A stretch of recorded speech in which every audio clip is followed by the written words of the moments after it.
Bonsoir à toutes et à tous, je suis ravie de vous retrouver pour ce nouvel épisode de Et alors ? Ce soir, quasiment une équipe 100% féminine pour cet épisode. On commence avec une nouvelle recrue, Cécile. Cécile, comment tu vas ? Ça va, merci. Et toi, Léonie ? Ça va très bien. On est aussi accompagné de Marie. Comment tu vas ? Salut, ça va très bien et toi ? Ça va très bien, merci. Et notre fidèle Chris est toujours là. Comment tu vas, Chris ? Ça va très très bien, ravi d'être là encore. Point. Qu'est-ce que tu veux que je rajoute ? Bonsoir tout le monde. On commence tout de suite avec un film sorti récemment au cinéma, Les Rayons et les Ombres, et on écoute sa bande-annonce.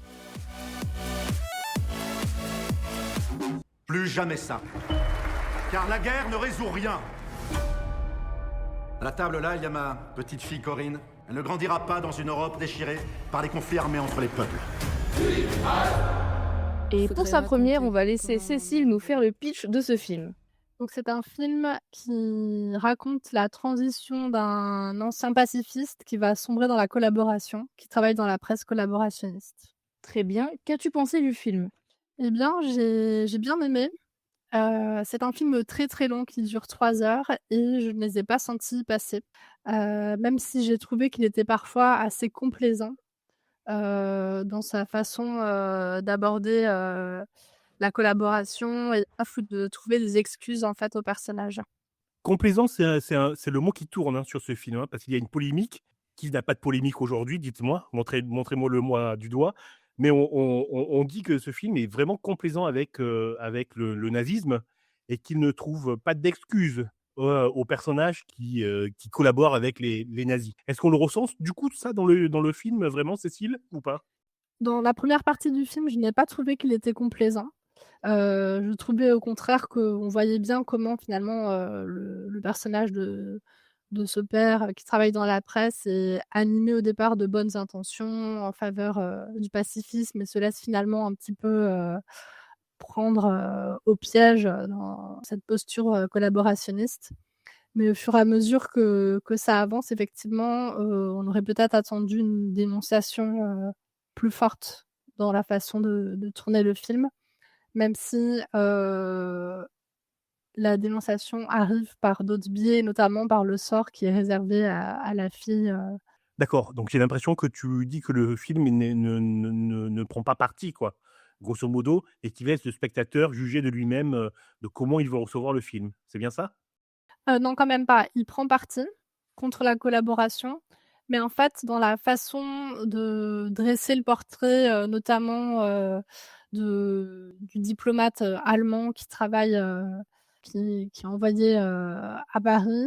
Au début, en fait, ce personnage apparaît, plutôt sympathique et quand on fait un petit tour sur Wikipédia, après le film, on se rend compte qu'il est, tout sauf, sympathique donc je ne sais pas si c'est voulu ou si ça reflète, une posture un petit peu molle, du réalisateur. OK, d'accord.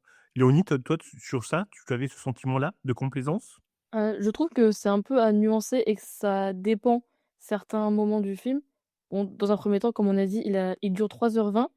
Il y a au moins 1 heure qui est inutile, que je trouve qu'elle est là que pour apporter, du blabla et c'est un peu dommage. Mais sinon sur la collaboration en elle-même, je trouve que c'est le personnage de la fille du personnage principal qui est un peu plus nuancé, car je trouve qu'elle, on lui cherche un peu des excuses et que c'est juste parce qu'elle était la fille de et qu'elle a eu tous les privilèges de la collaboration qu'elle s'est un peu excusée en mode, bah, elle savait pas, elle était trop jeune ou elle avait pas conscience et donc c'est pour ça que je trouve qu'on lui cherche un peu des excuses alors qu'il se rendait quand même compte qu'il vivait, dans le luxe. Ouais, j'ai l'impression que c'est quand même un film assez tiède, quoi, qui raconte une histoire, glamour.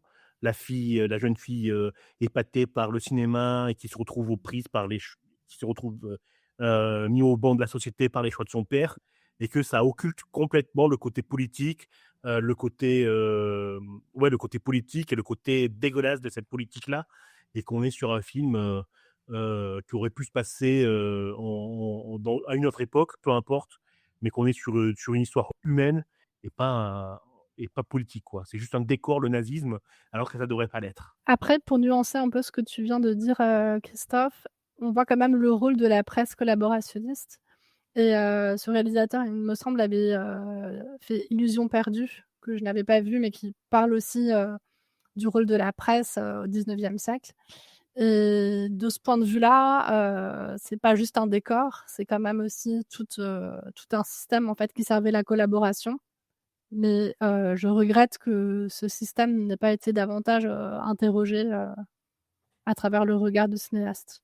En tout cas, pour vous, c'est un bon film quand même, hein? Je dirais que c'est un film assez scolaire, assez maîtrisé. Non, personnellement, je trouve que c'est un film très moyen, car moi, dans un premier temps, je suis allée le voir car j'avais l'impression qu'il y a pas beaucoup de films sur la guerre qui sont orientés sur la collaboration. Donc sur l'idée de base, je trouvais ça assez intéressant, mais j'ai pas l'impression d'en avoir appris beaucoup plus. J'ai l'impression que tout ce que j'ai vu, c'est des choses que j'avais déjà pu étudier, à l'école et qu'il y a pas forcément de vraies connaissances supplémentaires à part, les personnages, qui ont vraiment existé et qu'on apprend un peu plus, leur fonctionnement, leur profondeur et cetera. Mais sur la globalité de ce que je m'imaginais apprendre, j'ai pas appris grand-chose et je pense que je me suis quand même, bien ennuyée pendant, ces 3 heures.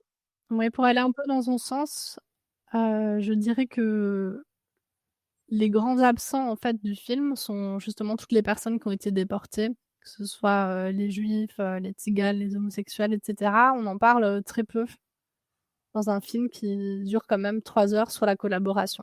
Et c'est à Mmh. la fois, quelque part, presque l'intérêt du film parce que ça change de focale et en même temps, c'est ce qui met mal à l'aise et qui donne l'impression, que ce n'était pas un sujet. Eh bien, des avis plutôt mitigés. Peut-être que le prochain film mettra tout le monde d'accord et on s'écoute sa bande-annonce. Maintenant, faites la tournée. Magnifique. Le mariage est samedi, qu'est-ce que tu vas leur raconter? Tu parles de quoi? De mon discours? Ouais. Tu vas parler de notre première rencontre? Oui, Et aussi de notre premier encart? bien sûr. Merde! T'as pas besoin de faire un discours. The Drama et je vais laisser Marie vous faire le pitch. Top. Alors, dans The Drama, on suit l'histoire d'un jeune couple à Boston, il me semble, qui est sur le point de se marier. Donc, on est une semaine avant la date finale. Et pendant les préparatifs, au cours d'un repas avec des amis, où je crois qu'ils testent justement quelques plats du mariage, ils vont se livrer à des confidences, puisque la question va être posée, quelle est la pire bêtise que vous ayez en fait étant jeune? Et donc, on comprend en fait que chaque personne livre son anecdote. Et au moment où la jeune future mariée, qui est Zendaya, livre sa confidence, ça jette un grand, grand froid. Et à ce moment-là, tout est remis en question, ses amitiés, mais aussi et surtout son mariage avec Charlie, qui est interprété par Robert Pattinson. Et du coup, on va suivre un peu ce dilemme moral de savoir est-ce qu'il peut lui pardonner, ou enfin, pas forcément lui pardonner, mais accepter ce qu'elle a fait, accepter finalement son identité qu'il ne connaissait pas forcément, et comment est-ce que tout va se redessiner. Alors ça s'appelle The Drama, mais est-ce que c'est une comédie romantique? Est-ce que c'est une rom-com? Ou est-ce qu'on est vraiment sur du drame? Alors, je crois que certaines personnes le mettent dans une rom-com. Moi, personnellement, je ne le mettrais pas du tout dans cette catégorie. Alors, drame, il y a des moments drôles, comiques, qui se veulent comiques exprès, mais c'est quand même un dilemme moral assez fort qui joue vraiment sur les relations, les émotions, les traumatismes aussi. Donc, honnêtement, non, je ne le mettrais pas dans une rom-com. Alors c'est un film que je voulais voir et je n'ai pas encore eu l'occasion d'aller le voir. Est-ce que tu me le conseillerais, Marie? Personnellement, oui, je te le conseillerais. C'est un moment quand même qui est assez sympa. Honnêtement, le film dure 1h45. Je l'ai trouvé un peu long par moment. Je pense qu'il y a des scènes qui mériteraient d'être un peu, accélérées ou même voire supprimées. Par contre, j'ai trouvé ça super intéressant de plonger dans ce dilemme moral parce que finalement, nous-mêmes, on se pose la question de est-ce que oui ou non, on arriverait à passer outre cette révélation? Qu'est-ce que ça impliquerait? Je trouve que les jeux d'acteurs sont très bien. Zendaya, alors elle est largement saluée aussi par la critique, il me semble, mais honnêtement, je trouve qu'elle est assez magnétique. Quand elle est dans une scène, vraiment, on est happé par son jeu. Elle transmet super bien les émotions. Pour Robert Pattinson aussi, j'ai trouvé que justement, on peut s'identifier vachement à lui aussi parce qu'il est tiraillé entre son amour, mais ce que cette révélation lui procure aussi. Et finalement, nous-mêmes, on en vient à se remettre un peu en cause en se disant qu'est-ce qu'on accepterait ou pas. Les autres acteurs aussi sont super. Les personnages secondaires, je trouve, sont bien travaillés, surtout l'ami de Zendaya, qui a un rôle assez exécrable, je trouve. Mais je trouve que ça rajoute un peu au film. Et puis, j'aime bien un peu, moi, ces rôles-là psychologiques qui te font un peu te poser des questions sur tes propres opinions, sur tes propres limites. Alors après chacun y voit un peu, ce qu'il veut, de savoir si, oui ou non c'est, the big révélation ou pas. Mais, en tout cas je trouve que ça fait bien parler, ça fait bien amener le débat. Il y a juste un aspect du film que j'ai trouvé un peu gros, c'est que les autres, dans les 3 autres personnes à table qui font des révélations, il y en a au moins 2, je dirais, qui pour moi ont aussi des révélations choquantes et pourtant on les balaye, totalement dans le film, comme si c'était que la sienne qui était vraiment, scandaleuse, alors que les 2 autres sont quand même assez, problématiques, je trouve. Même peut-être des fois plus problématiques parce que enfin, ça a été réalisé. Après je sais que c'est aussi lié avec l'histoire des États-Unis et donc c'est aussi pour ça d'ailleurs le film fait un peu scandale, pour certaines personnes aux États-Unis lié à l'événement qu'elle aurait potentiellement fait donc je pense que ça en tout cas ça interroge beaucoup. Est-ce que quelqu'un veut ajouter quelque chose ou alors on passe à la suite? Oui, moi j'avais une question, pour Marie. J'ai eu l'impression que le synopsis de drama était finalement assez classique et assez attendu, de ce mariage d'un couple bobo qui, tout d'un coup, se fissure à l'occasion d'une révélation et je me demandais si tu avais aussi eu cette, impression de voir quelque chose d'attendu ou si au contraire, tu avais été surprise et que tu avais trouvé qu'il apportait vraiment une nouveauté? Je pencherais plutôt pour, la nouveauté parce que alors, il faut savoir que je m'étais fait spoil, la révélation avant d'aller voir le film. Donc je pense que ça a déjà changé un peu ma perspective parce que je savais de quoi il était question. Mais justement, ça m'a encore plus donné envie d'y aller parce que je me suis dit: «J'ai envie de voir le dilemme qu'il va y avoir avec ça. Est-ce que, bah, comment ils vont l'aborder? Quels sont les arguments qui vont être avancés des 2 côtés? Comment ils vont faire?» Donc je trouve qu'effectivement, on dirait en premier lieu que ça va être une confession un peu, on peut peut-être s'attendre même limite à quelque chose comme un adultère ou quelque chose qui peut rentrer un peu plus dans les clichés des comédies romantiques ou, un peu plus basiques et au final, je trouve que ça a un aspect un peu plus psychologique. Alors, c'est vraiment, je pense toujours intéressant, ouais, de se plonger dedans. Vraiment le seul, gros bémol que je mettrais, c'est vraiment la non-exploitation des autres confessions réalisées par les 3 autres personnages. Vraiment qu'on les balaye comme ça, alors que je pense que ça aurait mérité qu'on s'y penche un peu plus et que même ce soit utilisé en contre-argument. Je me suis fait spoil aussi, la révélation de Zendaya et comme toi, en fait, quand j'ai su ce que c'était, ça m'a donné envie d'aller le voir parce que ça dit quelque chose de l'Amérique, sans vouloir, trop en dire et je me demandais comment ça allait être traité. En fait, je m'attendais à une autre raison et la raison qui est donnée, donne envie de creuser les choses. Bah, le rapport avec l'Amérique est assez, alors pas hyper approfondi, mais il est quand même, bien montré, que ce soit en reprenant, des faits. Bah, la personnage de l'amie, qui joue l'amie de Zendaya va aussi, surréagir, enfin réagir de manière très prononcée parce qu'elle est plus ou moins directement touchée par ça aussi. Donc, non, ce côté-là, je pense qu'il y a aussi un peu une envie de pousser un peu cette idée que l'Amérique est dans un climat un peu de violence, on va dire, ou du moins voilà, de violence. J'essaie vraiment de pas spoil, du tout, mais en tout cas, non, c'est quand même, ça aurait peut-être mérité d'être un peu plus, creusé sans doute, parce que je peux comprendre aussi certaines personnes qui ont mis en avant le fait que, bah, en fait, parler du pardon ou, en moins suggérer le pardon pour ce genre de pensée ou d'acte, c'est un peu moyen. Je peux comprendre effectivement quand on voit l'ampleur que ça a là-bas. Eh bien, je me suis aussi fait spoil le plot twist, du film, mais le spoil plus ta bonne recommandation, Marie, je pense que j'irai voir le film, dès que je peux. On va se faire une petite pause musicale et je laisse, Cécile pour sa première décider de la musique pour la pause. Alors je vous propose Asfour qui est une, chanson, qui parle de liberté en Palestine. عصفور طل من الشباك وقال لي يا نونو خبيني عندك خبيني دخلك يا نونو خبيني عندك خبيني دخلك يا نونو قلتله انت من وين قال لي من حدود السما قلتله جاي من وين قال لي من بيت الجيران قلت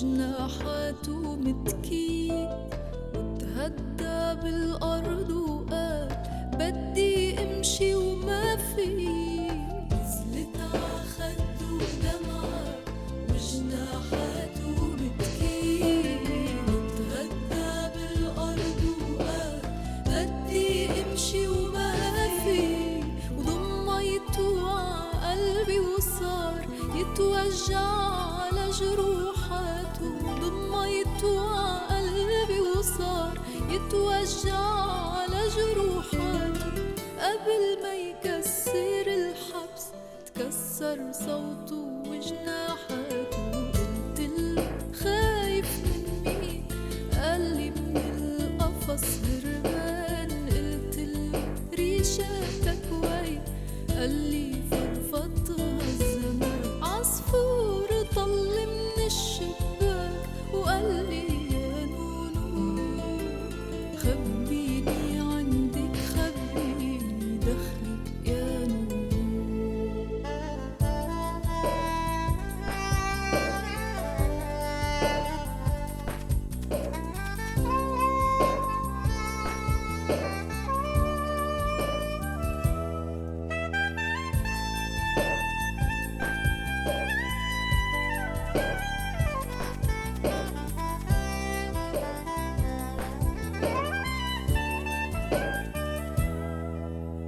قلتله لا تخاف اطلع شوف الشمس اللي رح تطلع وطلع عالغابة وشاف أمواج الحرية بتلمع قلتله لا تخاف اطلع شوف الشمس اللي رح تطلع وطلع عالغابة وشاف أمواج الحرية بتلمع شاف جوانح عم بتزقزق من خلف بواب العلي شاف جوانح عم بتزقزق من خلف بواب العلي شاف الغابة عم بتحلق على جوانح الحرية قلتله انت من وين قالي من حدود السماء قلتله جاي من وين قالي من بيت جيران قلتله خايف من مين قالي من القفص هربان قلتله ريشاتك وين قالي فرفضها الزمان عصفور طل من الشباك وقالي يا نونو خبيني عندك خبيني دخلك يا نونو خبيني عندك خبيني دخلك يا نونو خبيني عندك خبيني De retour sur Radioverse, vous êtes toujours dans l'émission Et alors, et n'hésitez pas à nous suivre sur les réseaux sociaux Radioverse of Multiverse sur Instagram et TikTok, et la nuit du dimanche sur Instagram, et on s'écoute tout de suite cette nouvelle bande-annonce. Sometimes it's hard to know what to do. I want to be with you boys and your mother always. But life is not like that. Nigeria is hard. Un jour avec mon père, et je vais laisser Chris vous faire le pitch. Oui, le pitch est très simple. C'est deux frères qui vont passer une journée avec leur papa. Voilà, c'est tout. Très bien, qu'en as-tu pensé? Moi, ce que j'ai pensé du film, c'est que c'est un film d'abord touchant, mais surtout un film sur l'absence et sur les fantômes. C'est-à-dire que on a ce père qui est absent parce qu'il travaille, parce qu'il doit il doit subvenir aux besoins de sa famille. Et la première scène, elle est époustouflante. La première scène, tu vois les gamins qui font leur vie quoi, dans l'appartement, dans la maison, et t'imagines au début qu'ils sont seuls, quoi. Et c'est une surprise de voir le père. Et ça, c'est tout au long du film. C'est un film qui est sur l'absence d'avenir, l'incertitude de l'avenir, l'incertitude de l'absence de l'argent, l'absence émotionnelle, l'absence affective, l'absence d'un pays sûr, j'ai envie de dire. Et tout est avenant de ce grand principe de de l'absence et des fantômes et c'est assez bouleversant effectivement. Cécile, tu as vu le film, est-ce que tu es, d'accord avec moi sur cette analyse de l'absence? Alors sur l'absence, j'ai vu effectivement dans des critiques, qu'ils évoquaient le fait que tout le film est avec le père, alors que dans la vie quotidienne des garçons, c'est un père absent et qu'à l'inverse, la mère n'apparaît presque pas à l'écran, alors que c'est avec elle, que les enfants grandissent. Mais au moment où j'ai vu le film en salle, c'est pas ça qui m'a sauté aux yeux en premier.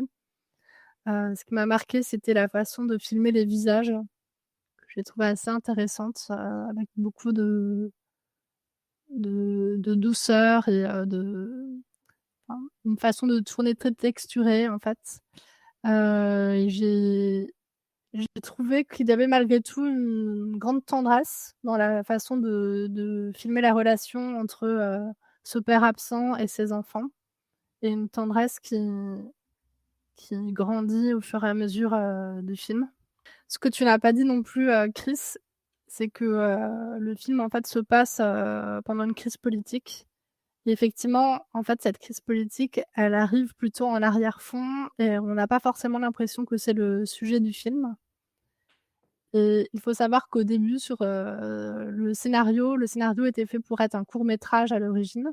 Il ne devait être qu'un court-métrage sur l'histoire du père avec ses enfants et ensuite quand le réalisateur qui, a tourné ce film de manière semi-autobiographique a essayé, de l'enrichir, et qu'il s'est replongé dans son passé. Il s'est demandé ce qui s'était passé dans les années 90 et c'est comme ça il en est venu, à parler de cette crise politique, en 1993. Mais c'est peut-être ça aussi qui explique, le fait qu'on ne sait pas trop vers où on va, en fait, en regardant le film. Je sais pas si tu as ressenti ça, Chris? Oui, oui, mais pour moi, ça fait partie du film justement, cette, crise politique qui ne dit pas son nom dans le film, qu'on devine parce qu'on voit des camions qui passent de militaires et cetera. On la devine plus qu'on la comprend et je trouve que c'est justement parce qu'on voit, le film à travers les regards, comme tu l'as mentionné, des 2 enfants, quoi. C'est-à-dire que oui, il y a une crise politique, mais pour eux, ça passe au-dessus. Ils voient leur père, qu'ils ne voient, jamais et du coup, la mère, bah, disparaît, quoi. Parce que là, c'est le père qui est important et cette, crise politique qu'on ne voit pas, qui n'est pas expliquée, je trouve que ça participe au fait que tu te mets à hauteur des enfants et que tu vois ce moment comme si tu étais un gosse et ça participe à l'émotion que génère le film. Je suis tout à fait d'accord avec toi et justement, le fait de tourner une crise politique, à hauteur d'enfant, ça ça m'a rappelé, Le Gâteau du président qui est paru, il y a quelques mois et qui, pour mémoire, rappelle également à hauteur, d'enfant, les crises politiques, d'un pays, en l'occurrence, l'Irak. Donc dans Le Gâteau du président, on voit une, jeune fille qui doit partir de son village et qui fait une sorte de road trip à pied pour aller, dans la grande ville, chercher des ingrédients pour, faire un gâteau pour le président puisqu'elle a été tirée au sort et là, c'est le même procédé, en fait, curieusement, qui est retenu. C'est-à-dire qu'à travers les 2 enfants, on a une sorte de road trip par plein de moyens, donc ça peut être à pied, à moto, à l'arrière d'un camion et cetera pour aller dans la grande ville, et sentir, plus de façon sensorielle la crise que l'analyser, puisque c'est ressenti à travers le regard, d'un enfant et tu parlais des camions qui passent et j'ai adoré, en fait, toutes ces scènes où on voit, des camions de militaires, passer presque au ralenti avec, des visages, mutiques, qui laissent vraiment passer, un sentiment, de crise imminente et de non-dit. J'ai rien d'autre à dire, sinon qu'il faut aller voir ce film. Marie, Léonie, est-ce que vous avez des questions? Moi, j'avais une petite question. À votre avis, qu'est-ce que ça apporte au film, le fait que les personnages principaux, ce soient des enfants et que le film soit à hauteur d'enfant? Et est-ce qu'au-delà de leur jeune âge, est-ce qu'ils ont un jeu qui permet enfin, qui nous permet quand même de croire, à ces films? Alors ça, c'est une double question. Au niveau de la première, question, je trouve que ça apporte une ouverture d'esprit.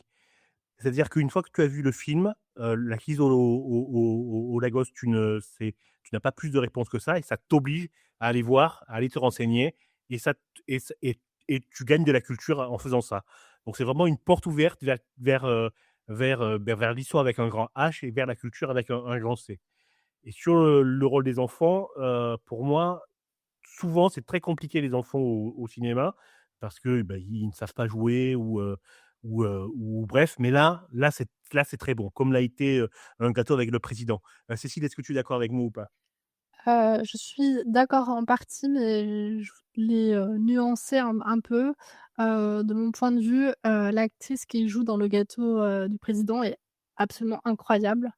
Elle joue de manière, très juste, et concernant les 2 jeunes acteurs qui jouent dans Un jour avec mon père, par moments, je les ai trouvés un petit peu moins justes, même si on sent, leur complicité, mais je j'étais, un tout petit peu moins transportée, mais il faut dire que j'avais été très, très transportée par Le gâteau du président. Alors justement, vous parliez de vision de l'enfant et ça me fait, penser, je viens de terminer un livre, hier soir qui s'appelle, Jacaranda, qui a été écrit par, Gaël Faye.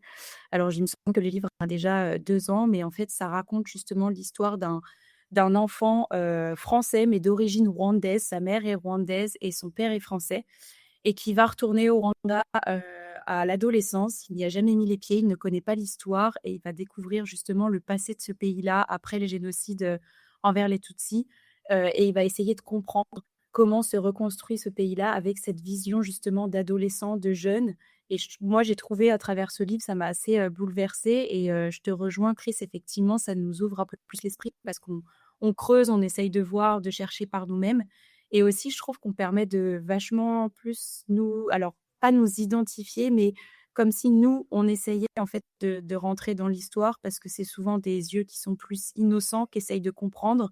Là où nous, on arrive sans avoir forcément connaissance de l'événement, de l'histoire du pays, sans avoir, de familiarité avec le pays et du coup, nous aussi, on essaye de comprendre à travers ces regards-là. Donc je trouve que ça nous permet de beaucoup plus nous impliquer, dans l'histoire. Merci Marie pour cette recommandation. On mettra le lien du livre en description de l'épisode et on va enchaîner sur un film avec un ton un peu plus léger. On s'écoute la bande-annonce. Professeur, j'ai besoin de votre aide. Je suis en plein milieu d'un cours de sciences. Un cours auquel tu es inscrite d'ailleurs. Salut mes belles. Viens avec moi. Les méthodes traditionnelles pour comprendre les animaux n'ont pas fonctionné. Mais nous avons réussi, mes belles. Nous avons créé une technologie révolutionnaire qui nous donne un accès sans précédent au monde animal. On l'a appelé Jumpers. Hein? On met ça dans ça. Jumpers, le dernier film par les studios Pixar et on va laisser Marie nous faire le pitch. Comme à son habitude, Pixar nous emmène dans un monde nouveau. Cette fois-ci, on rejoint une jeune fille qui est à l'université, qui vivait avec sa grand-mère qui est maintenant décédée et qui a pour mission de sauver une clairière, puisque le maire de la ville a décidé de construire une rocade en délogeant tous les animaux de cette clairière et en détruisant les écosystèmes. Et elle va donc découvrir un peu par inadvertance qu'en fait un système a été mis au point pour transférer un esprit humain dans un corps d'animal afin de mieux communiquer avec les animaux et mieux les intégrer. Et donc elle va forcément transférer son esprit pour mener à bien sa mission qui est de sauver la clairière. Exactement. Qu'as-tu pensé de ce film ? Je suis, une assez grande fan en général des studios Pixar, donc c'est vrai qu'il m'en faut peu. J'ai vraiment bien apprécié parce que, je l'ai trouvé assez, contemporain, avec un message écologique, forcément très marqué, mais j'ai trouvé que ça fait du bien d'avoir, ces messages-là écologiques qui ne soient pas sous un prisme apocalyptique, qui ne soient pas sous, quelque chose de très intellectuel, mais qui soient vraiment ancrés, pour des enfants, en fait, tout simplement et qui puissent pour que ce message puisse faire partie d'une histoire, on ne peut plus banale qu'un studio Pixar a développé. Donc ça, c'était top. Moi, j'ai beaucoup aimé les petits animaux animés, je les ai trouvés très mignons forcément, mais pareil, je suis une fan assez facile à convaincre à ce niveau-là. Mais au-delà de ça, j'ai trouvé qu'il y avait aussi un beau message, de solidarité derrière, avec justement ces discours-là des 2 côtés, des extrêmes qui, en fait, ne pourront jamais arriver à s'entendre et qu'il y a aussi des compromis à faire de chaque côté et qu'il peut y avoir, des différences aussi bien d'un point de vue, on va dire, en faveur, de la protection de l'environnement, comme un peu les je m'en foutiste de l'écologie et que les 2 finalement ne peuvent pas cohabiter sans, essayer de se comprendre et de dialoguer ensemble. Donc, encore une fois, j'ai trouvé que Pixar avait réussi son pari de faire un film qui peut parler à la fois aux enfants et aux adultes. Je te rejoins, premièrement sur, les problèmes écologiques qui sont abordés dans le film.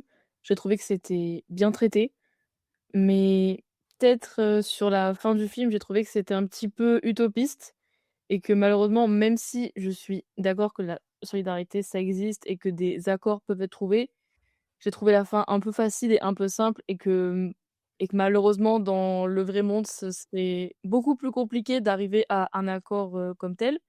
Mais au moins le film nous envoie un message d'espoir de ce point de vue-là, je trouve que c'est cool. Et ensuite, ce que j'ai beaucoup aimé, c'est que le personnage, principal est une femme et je trouve que dans pas mal de films, qui se veut grand public, malheureusement, les femmes sont souvent en second plan ou dans des rôles, pas très importants par rapport à des rôles masculins et je trouvais que là, voir une personnalité forte qui était une femme au 1er plan, j'ai trouvé ça vraiment trop bien de la part, de Pixar, car ça fait longtemps que je n'avais pas vu un film où les femmes étaient bien représentées et de ce point de vue-là, je ne peux que saluer, le film. Sinon être d'accord avec toi, Léonie, c'est vrai que j'ai trouvé aussi que la fin était un peu, utopiste et qu'on reste bien dans l'univers Pixar où tout est beau, tout est rose et finalement tout le monde est sauvé et content.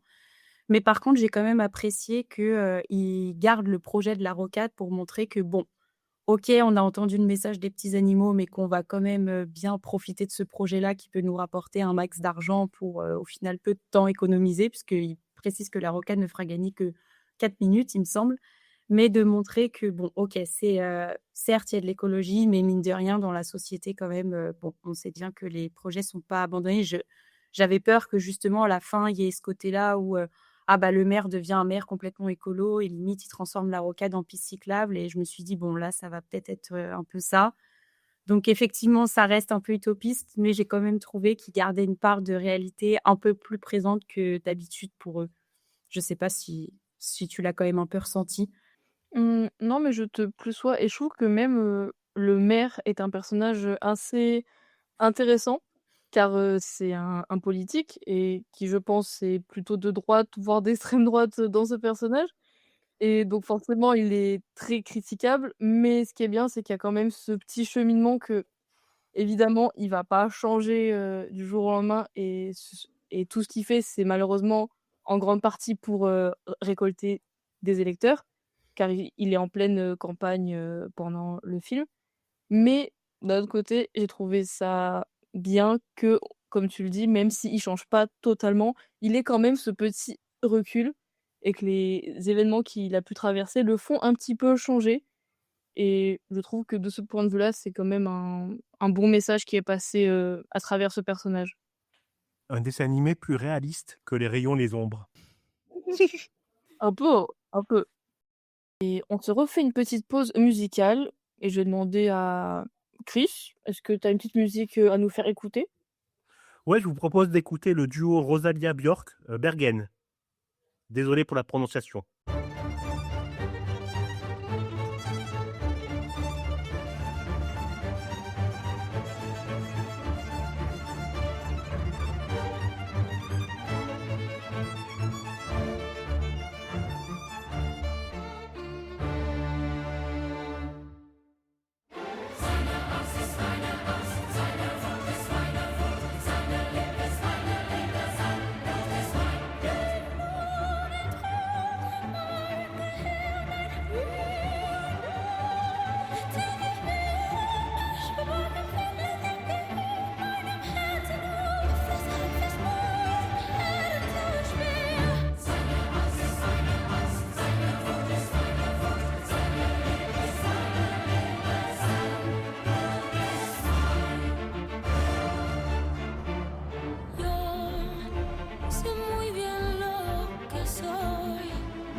till you love me.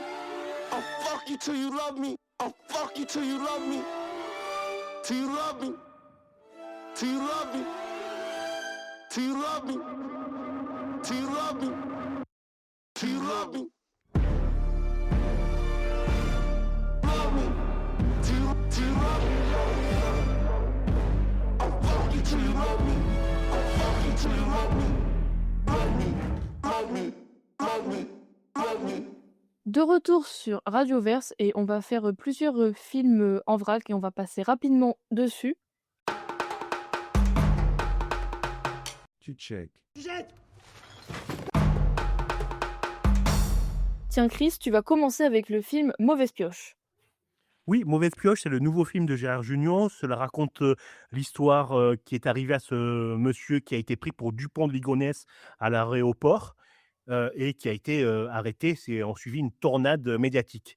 Le film relate cet incident et notamment les conséquences. Et on voit dans le village qu'il est ostracisé complètement. Les rumeurs sur lui, les gens qui parlent de lui alors qu'ils ne le connaissent pas.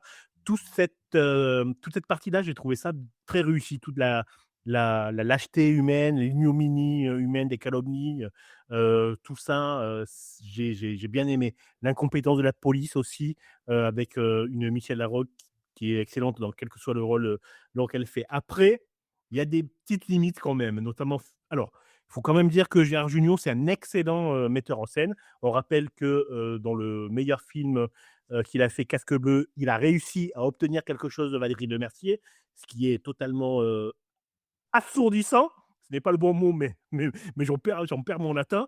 Et là, il arrive à obtenir quelque chose de Philippe Lachaud, qui est lui aussi, en termes de briques, c'est un bon maçon. Alors, c'est pas encore un très bon acteur, mais au moins, il apporte quelque chose, à une dimension à Philippe Lachaud dans ce rôle. Donc pour ça, bravo Gérard Jugnot. Après, c'est quand même plus un téléfilm qu'un film. J'espère qu'il m'en voudra pas. On est quand même sur un téléfilm France 3, allez, même Netflix, parce que c'est un petit peu haut de gamme. Bonne interprétation. Zabou, elle est géniale. Michel Larocque, elle est géniale. Gérard Jugnot, pareil. Tous les acteurs sont bons, à l'exception de un. Alors Chris, est-ce que ce serait enfin un film français que tu nous recommandes? Ah, ça c'est pas gentil comme question. Ah oui, je vous le recommande. D'abord parce que j'aime bien Gérard Jugnot. C'est un excellent réalisateur, sous-coté, à mon avis, un très très bon directeur d'acteurs et d'actrices, pour les raisons que j'ai citées un peu plus tôt. Je le recommande quand même, oui, effectivement. Allez le voir avant qu'il passe sur Netflix, c'est quand même mieux. On passe maintenant au film Yellow Letter. Cécile, est-ce que tu peux nous faire le pitch et qu'est-ce que tu en as pensé? Donc Yellow Letters, c'est un film qui se passe en Turquie et qui dresse le portrait d'un couple d'intellectuels et d'artistes qui reçoit une lettre jaune qui signe leur révocation pour avoir critiqué le régime. Et c'est un film qui est tourné par un réalisateur d'origine turque qui a vécu en Allemagne, interprété par des acteurs de la diaspora turque et surtout tourné en Allemagne.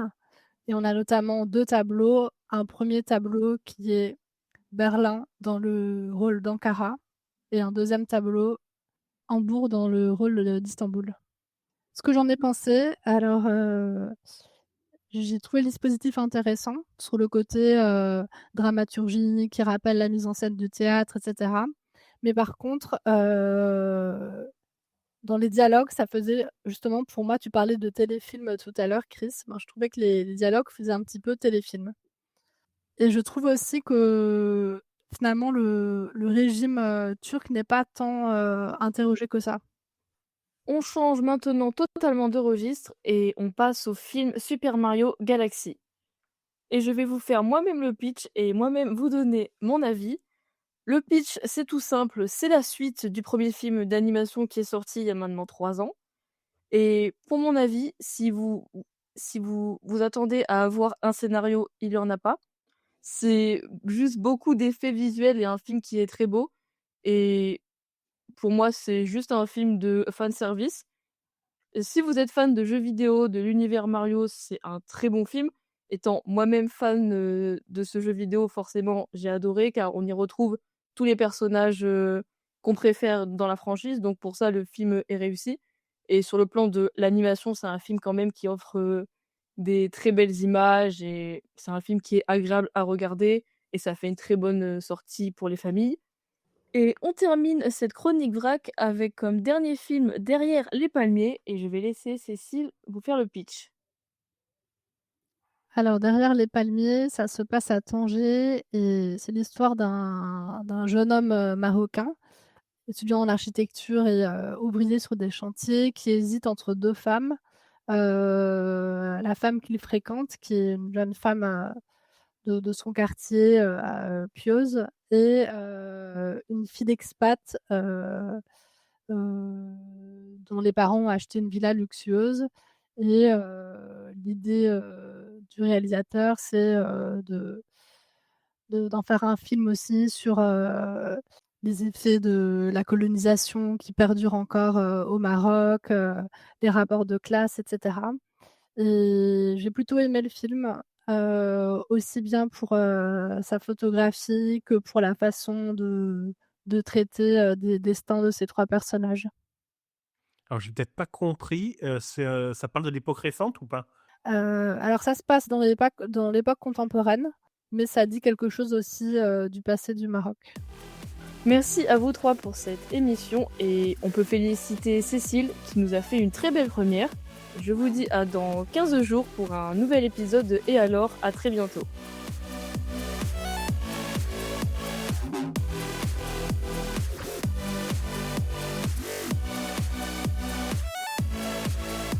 Yeah.